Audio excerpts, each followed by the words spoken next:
A few days ago, I learned about a 2022 Toyota Tundra owner who says this is the third and last time his truck will leave him stranded on the side of the road after going back to the dealership for third motor at 49,000 miles. Third motor for 49,000 miles, friends.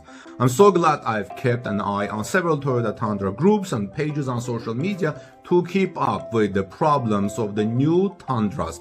It looks like the older Tundra trucks before 2022 are more reliable than the newer ones before 2024, and people complain about the emission standards and the green agenda, saying they hurt Toyota's reliability. I don't know if the emission standards are hurting any car company's reliability, do you? But I have read about it in other car brand related forums as well. Anyway, it was only 2 days ago that I wrote about a frustrated new Toyota Tundra owner who said his 2024 Tundra has a blown engine at 7,000 miles and asked if he should fight for a replacement of the truck versus the replacement of the engine. What would you suggest?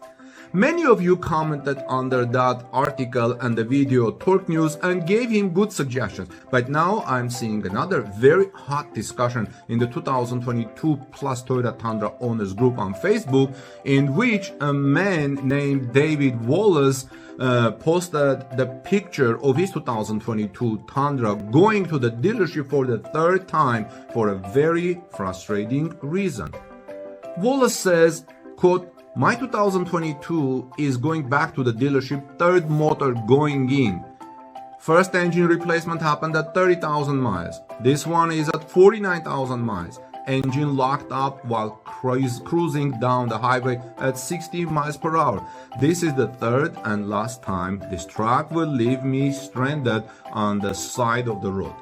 At the time of this video reporting, David's post had generated 285 comments and still growing. I don't get it. Did they just partially replace the engine? Seems like there is something about your truck that is chewing up engines, writes Marshal Hayes. This is not funny at all. Wallace replied and said Toyota only offered short blocks for engine replacements. So cross-contamination of an older part is a real possibility. Listen to the end because I have something very important comment about cross-contamination. Asked if there are any technical reasons these failures happen, one of group members said that they are quite frequently discussed in the group, and the main bearing seems to be the most common failure in some of the new Toyota Tundra trucks. The cause isn't really known, but is speculated based on a few factors: improper cleaning of block, improper torquing of the engine girdle, main caps, its one piece, and or single person not doing their job at Toyota Motor manufacturing at Alabama. These first few failures are sometimes caused by a bad batch of bearings per someone who used to work for the bearing manufacturer. As I mentioned, the problem with the other new Toyota Tundra in my previous video, which you can see in the description of this video, I'm coming to a conclusion that when these engines fail, they should be replaced with a completely assembled long block. There is no telling what metal is where when you put old engine parts on a new short block after a failure. Just thinking of the labor costs of taking an engine apart and putting old heads on a short block is just crazy to me as far as common sense and labor costs. It seems to be that the hybrid Toyota Tundra trucks don't have issues versus the non-hybrid ones. We have covered a lot of news on that at torquenews.com. So please visit us and see how well hybrid Tundras are doing. Marshal Hayes has an interesting comment in the discussion, which I find very revealing. He writes, "I just bought a 2023 Tundra truck. The Toyota dealer I went to told me that they had zero issues with the hybrid model, but they are inundated with issues in the non-hybrid Tundras.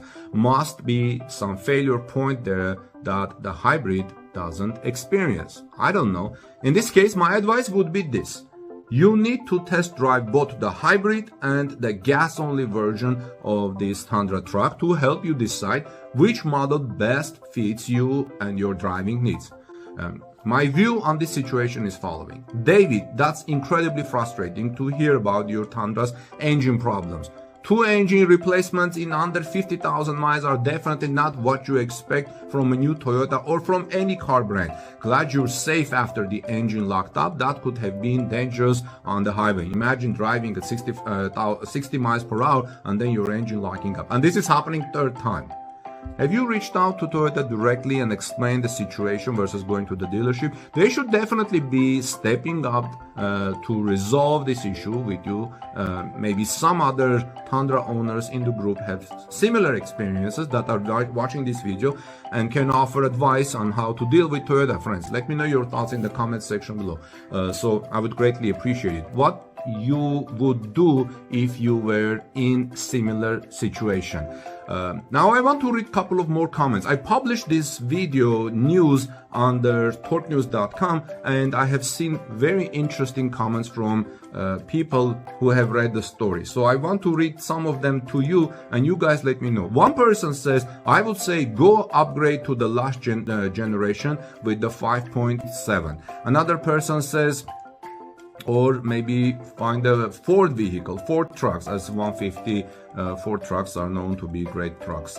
Another person says, I would say I'm very pleased with my older Toyota Tundra truck. I'm kicking it with 315 miles on his 2010 TRD Pro 4X4 Tundra. Imagine this, 315 miles on 2010 truck. People say, remember that in the beginning of this video I said listen to the end because I have very important information. We're talking about 2022 Toyota Tundra truck replacing the 3rd engine. I've read in the group that people are saying, look, 2022s may have had some more problems, but Tundras before that did not have that many problems or didn't have problems, and Tundras after end of 2023 and end of 2024 and now 2024 don't have those problems. Why 2022? Because this was the peak of COVID. Supply chain was shut down.